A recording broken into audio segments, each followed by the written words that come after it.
नमस्कार। Class 11 accountancy का chapter है एडजस्टमेंट विथ फाइनल अकाउंट। हमने अपनी पिछली क्लास में आपको सारे लगभग एडजस्टमेंट समझाए थे जो आपके सिलेबस में कुछ हद तक इम्पोर्टेंट दे रखे हैं। इनके अलावा और भी कुछ एडजस्टमेंट है तो वो अकॉर्डिंग टू क्वेश्चन हम उसको समझ लेंगे। एक बार उन एडजस्टमेंट से रिलेटेड क्या एंट्री और किस तरह से फाइनल अकाउंट तैयार करते हैं तो उससे रिलेटेड एक एग्जाम्पल ट्राई करेंगे। आपके पास आइए, आपके एनसीईआरटी की बुक का एग्जाम्पल है। पेज नंबर यदि आप देख पा रहे हो तो आपके पास में है 424 एग्जाम्पल नंबर थर्ड। हम एग्जाम्पल नंबर थर्ड को ट्राई कर रहे हैं। जिस क्वेश्चंस को आप समझोगे, समझने की कोशिश करोगे कि उसके अंदर किस तरह से एडजस्टमेंट दिया और उनका कैसे फाइनल अकाउंट में इफेक्ट दिखाना है आपको। तो हमारे पास एग्जाम्पल नंबर थर्ड है। मैं इस एग्जाम्पल को एक बार पढ़कर आपके सामने समझा रहा हूँ, ध्यान से देखिएगा। एग्जाम्पल में आपको एक ट्रायल बैलेंस दिया हुआ है, मींस आपके पास डेबिट एंड क्रेडिट बैलेंसेस दे रखे हैं। डेबिट बैलेंस और क्रेडिट बैलेंस के साथ कुछ एडजस्टमेंट भी दिए हुए हैं। उन एडजस्टमेंट्स को ध्यान में रखते हुए चैप्टर को पूरा या इस सवाल को पूरा करेंगे। सबसे पहले इन एडजस्टमेंट को समझते हैं, आपके पास कौन कौन से एडजस्टमेंट दिए हुए हैं। आपको लिखा सबसे पहला पॉइंट, पुराने भवन पर 625 रुपए व भवन के अतिरिक्त निर्माण पर 2% और कार्यालय फर्नीचर पर 5% हास लगाइए। देखिए, पहला एडजस्टमेंट है डेप्रीशिएशन का। आपको बिल्डिंग पर 625 रुपए, बिल्डिंग के जो एक्स्ट्रा जितना कंस्ट्रक्शन हो रहा है उस पर 2% और ऑफिस फर्नीचर पे 5% आपको डेप्रीशिएशन लगाना है। नेक्स्ट आपको लिखा अन्य डूबत ऋण 570 रुपए है, मीन्स आपके सवाल में फर्दर बैड डेब्ट्स दिया हुआ है 570। संदिग्ध ऋणों के लिए प्रावधान 6% तक करें, मतलब आपके पास provision for bad and doubtful debts दिया हुआ है 6%। 31 मार्च 2017 को बकाया वेतन 570 रुपए था, आउटस्टैंडिंग सैलरी दिया हुआ है। उसके बाद 31 मार्च 2017 को अप्राप्त किराया मीन्स एकड़ इनकम लिखा हुआ है, एकड़ रेंट है आपके पास में 200 रुपीज। पूंजी पर 5% ब्याज, इंटरेस्ट ऑन कैपिटल, एक एक्स्ट्रा एडजस्टमेंट है जो भी आपको समझा दिया जाएगा। Prepaid insurance 250 and closing stock 14,290 रुपये दिया हुआ है।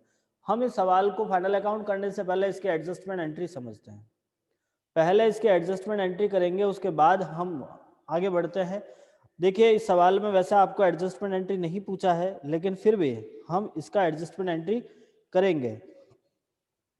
हम लिखते हैं सबसे पहले फर्स्ट एंट्री करते हैं। देखो, आपको सवाल में पूछा जाएगा, एडजस्टमेंट एंट्री करनी है तो वो पूछा जाएगा, नहीं पूछा है तो नहीं करना। लेकिन हम इस सवाल को अभी समझने के पर्पज से कर रहे हैं, अभी हमारा कॉन्सेप्ट क्लियर कर रहे हैं, इसीलिए हम इसके एडजस्टमेंट एंट्री भी करेंगे। हमारा चैप्टर है अकाउंटेंसी,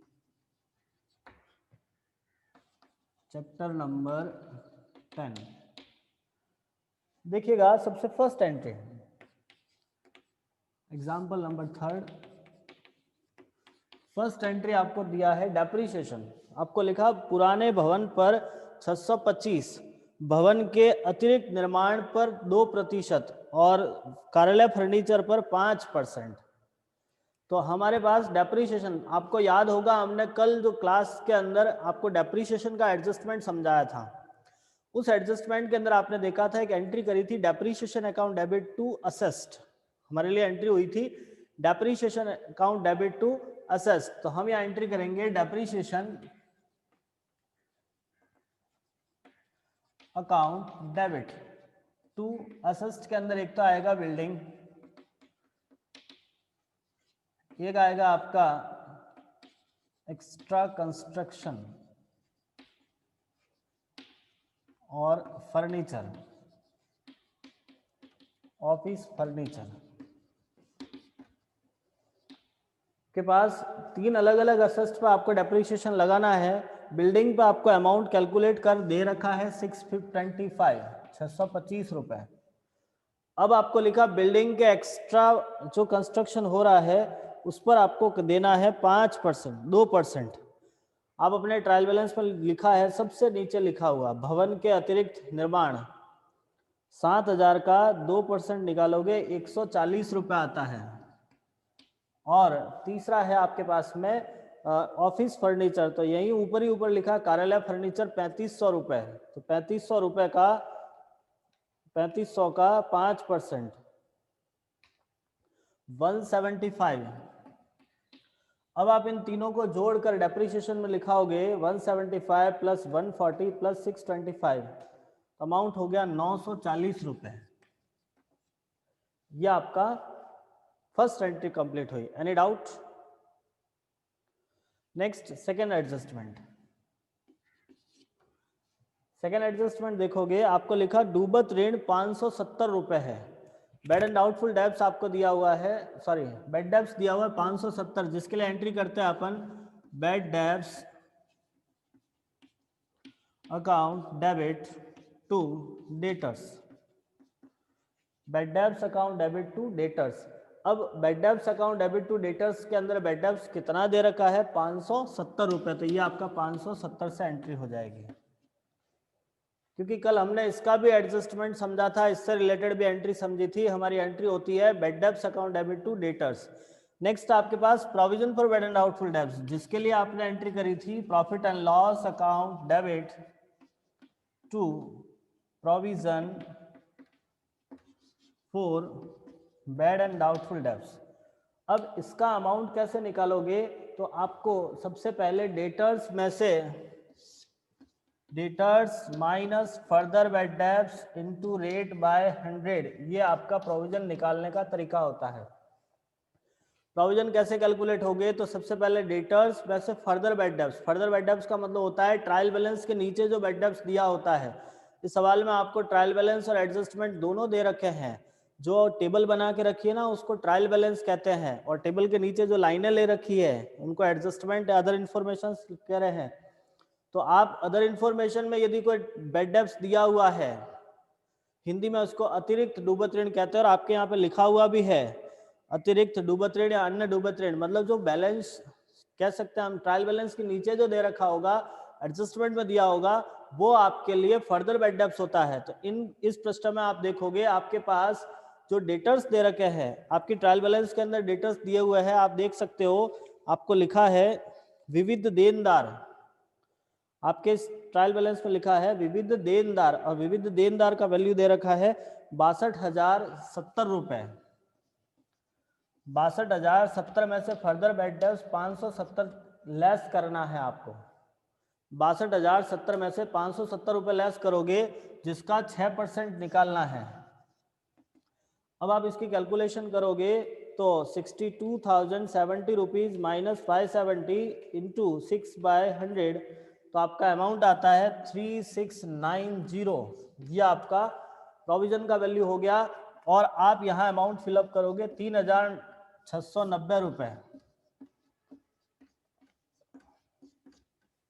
3,690 रुपए। Any doubt? आपने 3 एंट्रियां करी है। नेक्स्ट फोर्थ एडजस्टमेंट एंट्री करेंगे। देखो इसमें कोई समस्या समझ में नहीं आ रहा है तो आप पूछ लीजिएगा, हम वापस बता देंगे आपको। नेक्स्ट आपका 31 मार्च 2017 को बकाया वेतन 570 रुपए था। आपको याद होगा हमने पहला ही एडजस्टमेंट आउटस्टैंडिंग का समझा था। हम आउटस्टैंडिंग के रिलेटेड एंट्री करते हैं, और उसकी एंट्री होती है expenses account debit to outstanding expenses, और हमारे पास यहाँ पे एक्सपेंसेज दिया हुआ है सैलरी, तो हम लिखेंगे salary account debit to outstanding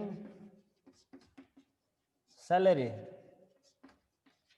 और अमाउंट है 570 रुपए, आपको दे रखा है, एज इट इज लिखना है आपको। Any doubt? आपके पास 4 एडजस्टमेंट एंट्रियां हो गई। एक बार इसका स्क्रीनशॉट लो, नेक्स्ट आगे वाली एंट्रियां कंप्लीट करते हैं। एक बार इसका आप स्क्रीनशॉट लो ताकि मैं इससे आगे वाली एंट्रियां आपको करा सकूं।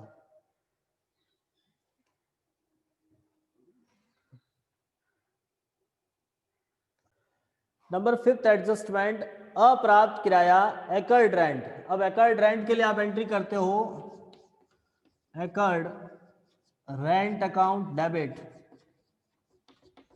टू रेंट, क्योंकि इसकी एडजस्टमेंट एंट्री होती है rent accrued income account debit to income, और हमारे पास इनकम के तौर पे रेंट दिया हुआ है जिसका अमाउंट लिखा है 200 रुपीज। आप यहाँ पे अमाउंट फिलअप करोगे 200। नेक्स्ट आगे वाला ट्रांजैक्शन है पूंजी पर ब्याज।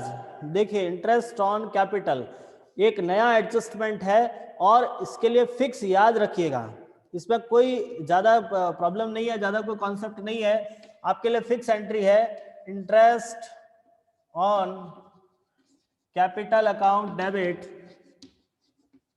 To capital, interest on capital account debit to capital.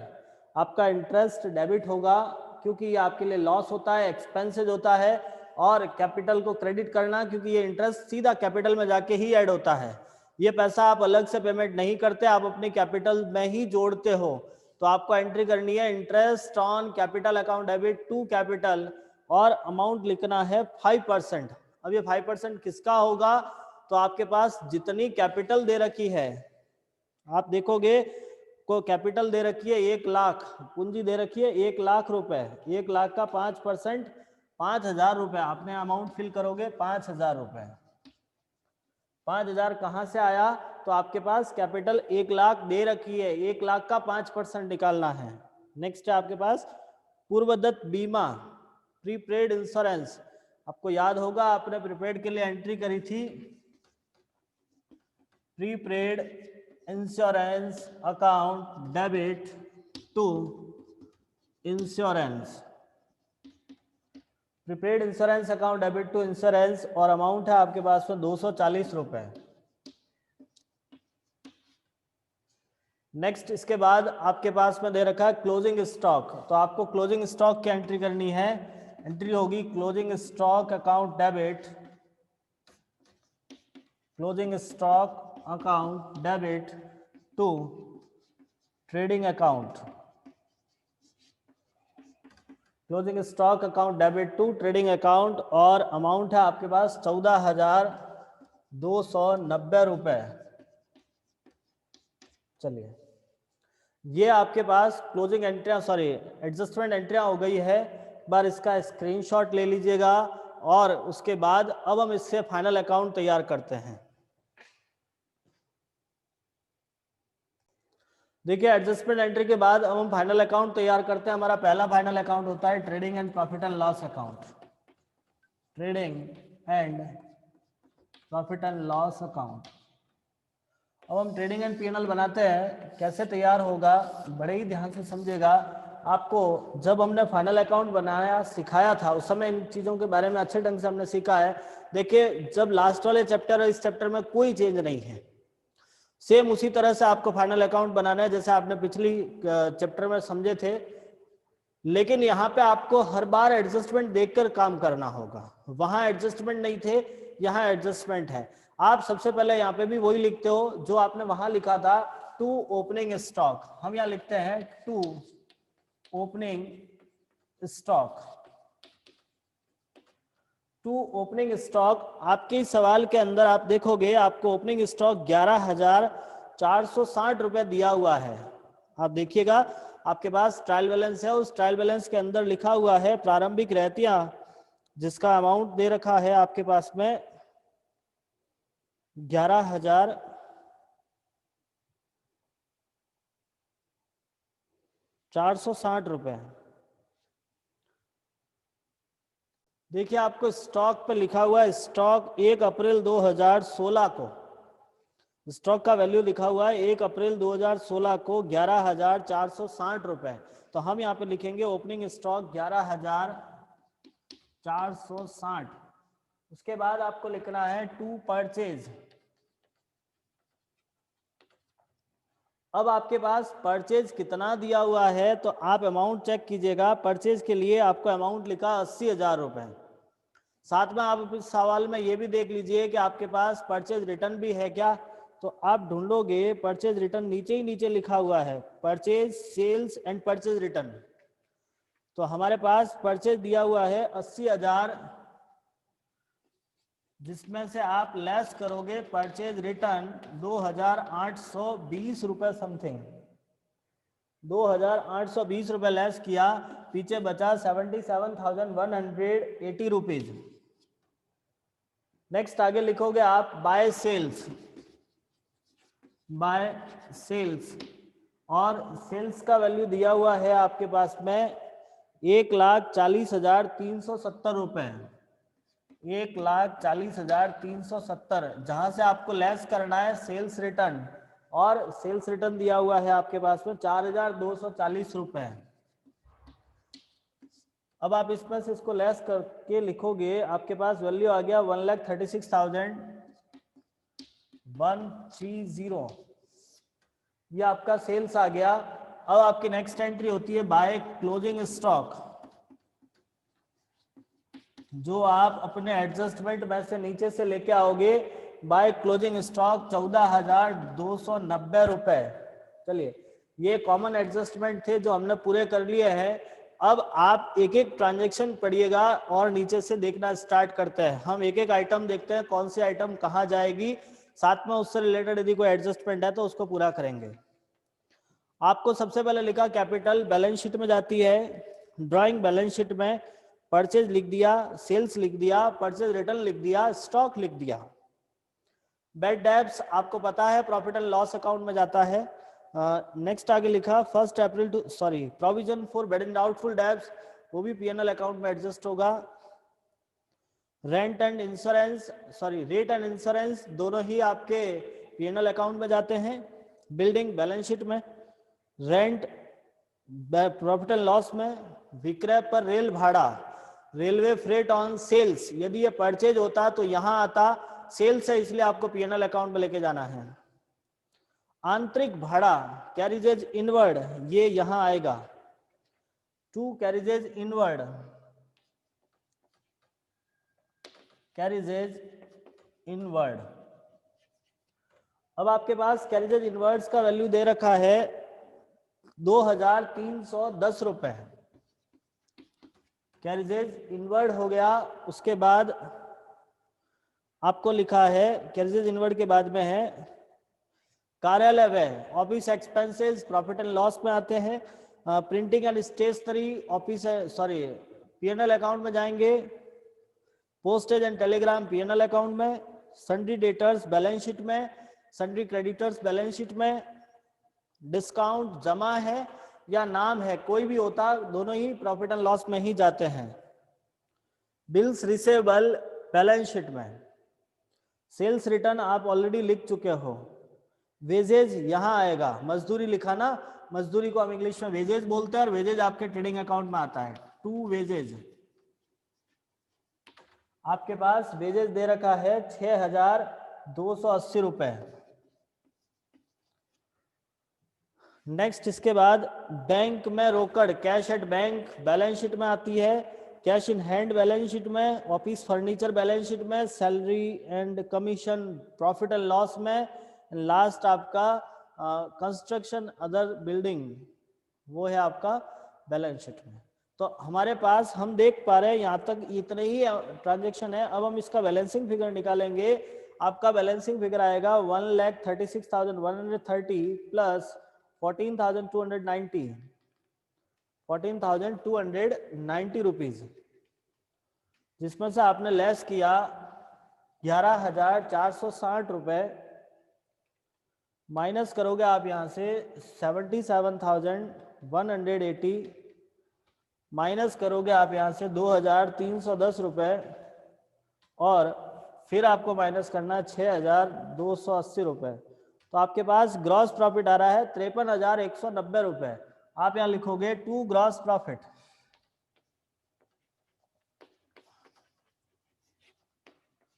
53,190 रुपए, ये आपका ग्रॉस प्रॉफिट निकल गया। ये आपका ट्रेडिंग अकाउंट कंप्लीट होता है।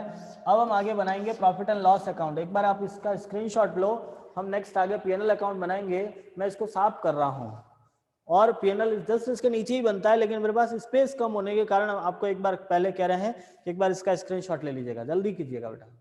आपका ग्रॉस प्रॉफिट हमने ट्रांसफर कर लिया 53,190 रुपए। अब हम वो सारी ट्रांजेक्शन लिखते हैं जो आपके पीएनएल अकाउंट में आने वाली है। एक एक आइटम को आप देखोगे और पीएनएल अकाउंट में ट्रांसफर करेंगे, साथ में यदि कोई एडजस्टमेंट होगा तो देख लेंगे।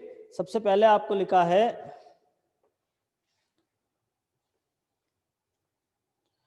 आप देखोगे सबसे पहले ही आपके पास में आया bed debts, 2 bed debts.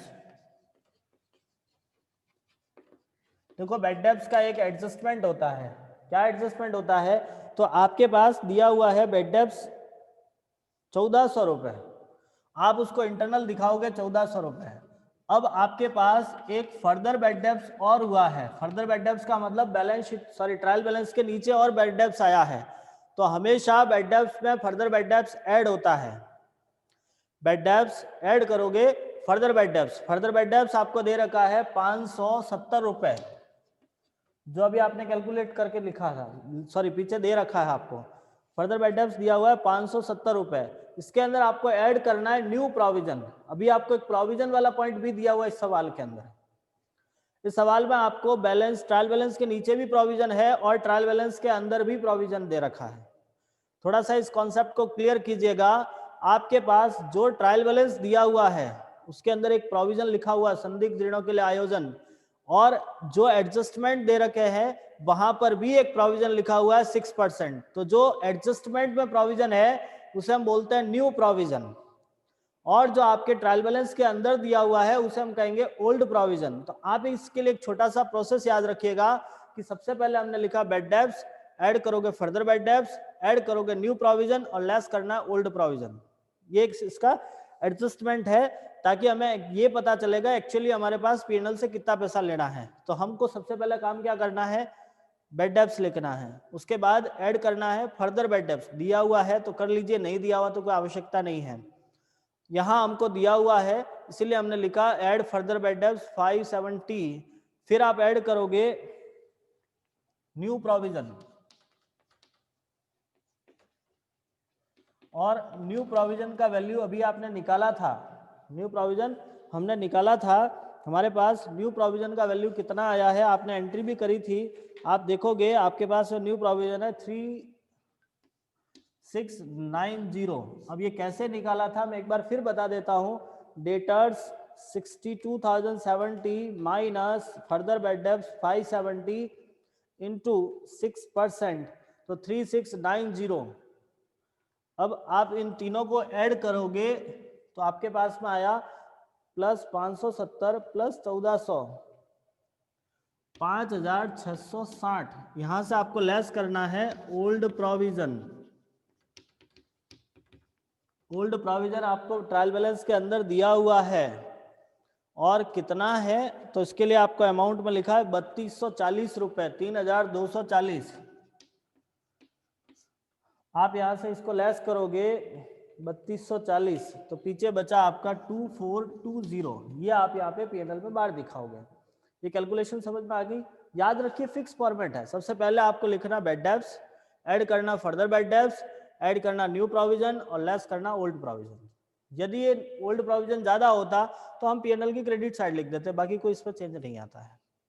Next transaction है आपके पास में बेड डेब्ट्स के बाद rent and insurance. Rate and insurance लिखा आपको, हम लिखोगे टू रेट एंड इंश्योरेंस।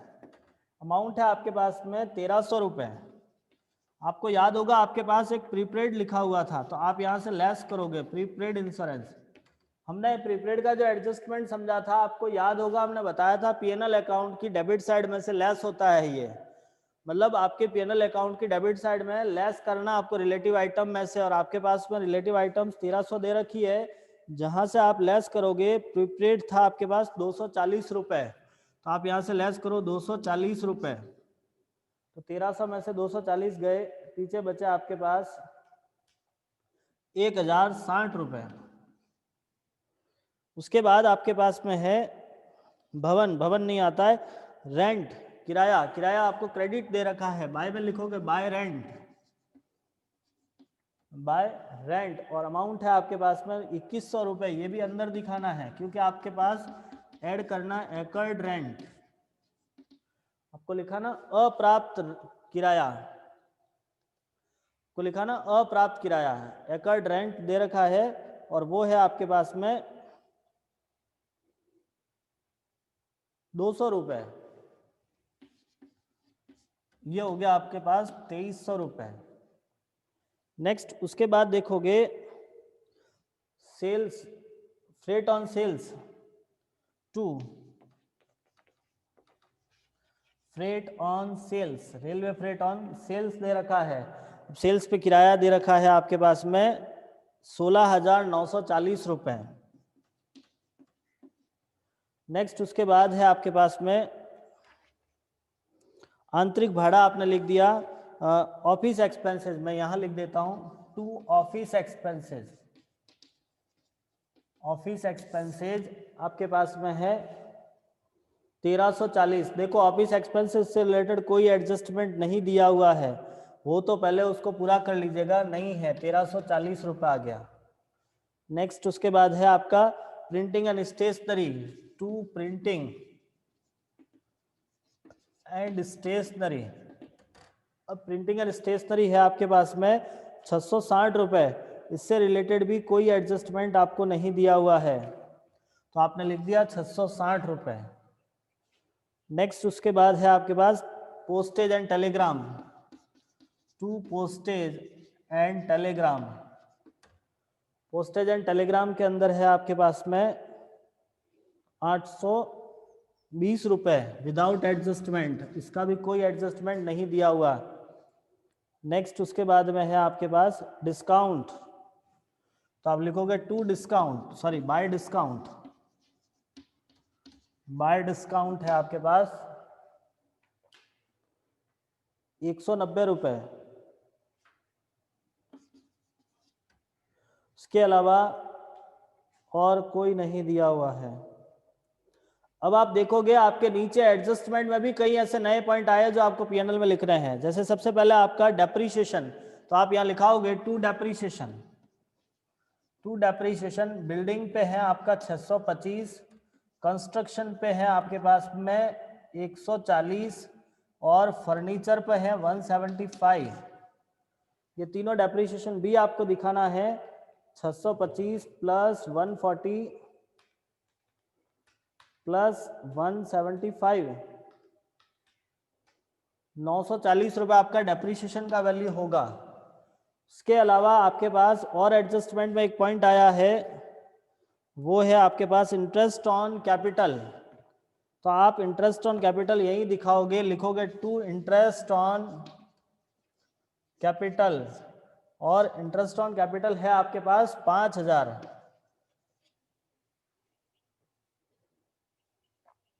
और आपके पास में कोई नहीं है, इसके अलावा और कोई नहीं दे रखा है। आप एक बार इसका बैलेंसिंग फिगर निकालोगे, आपके पास नेट प्रॉफिट आएगा, इसका जो बैलेंसिंग फिगर निकालेंगे ना वो नेट प्रॉफिट आएगा।